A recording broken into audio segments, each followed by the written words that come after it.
گزشتہ روز Khyber Pakhtunkhwa youth assembly کے سالانہ انتخابات نوشہرہ میں ہوئے۔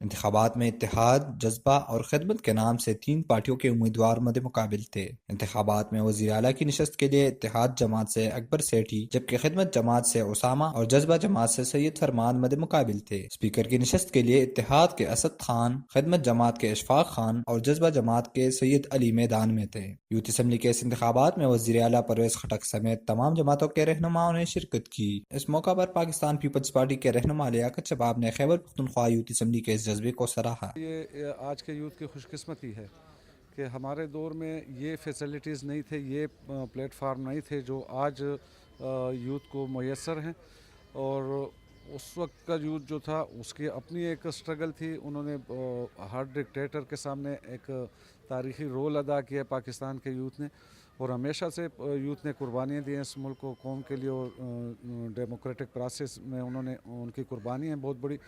اور آج جو پلیٹ فارم موجودہ یوتھ کو میسر ہے، میں سمجھتا ہوں کہ اس سے یوتھ مزید نکھر کے سامنے آ رہا ہے۔ اس موقع پر ایم این اے ڈاکٹر عمران خٹک کا کچھ یوں کہنا تھا۔ یہ بہت اچھی بات ہے کہ یہاں پہ ہماری خیبر پختونخوا یوتھ اکٹھی ہوئی ہے اور ایک جمہوری طریقے سے ایک پروسیس میں حصہ لے رہے ہیں، اور یہ انشاءاللہ تحریک انصاف کے لیے، صوبے کے لیے ہماری جو یوتھ کا جو ایکٹیویٹیز ہیں اس میں یہ بہت فعال کردار ادا کریں گے انشاءاللہ۔ وزیر اعلیٰ کی نشست کے لیے نامزد امیدوار اسامہ علی نوجوانوں کے لیے خدمت کا جذبہ رکھتے ہیں۔ ہم انشاءاللہ جیت گئے تو اس کمپین کے لیے بھی پورے صوبے میں گھومے ہیں، اور انشاءاللہ خدمت کے لیے بھی پورے صوبے میں گھومیں گے انشاءاللہ۔ انتخابات میں خدمت جماعت کے ملک اسامہ وزیر اعلیٰ کی نشست پر، جبکہ اتحاد جماعت کے اسد خان کو اسپیکر اسمبلی کی نشست پر کامیابی حاصل ہوئی۔ لیکن احمد حیدر، پی پوسٹ، پاکستان۔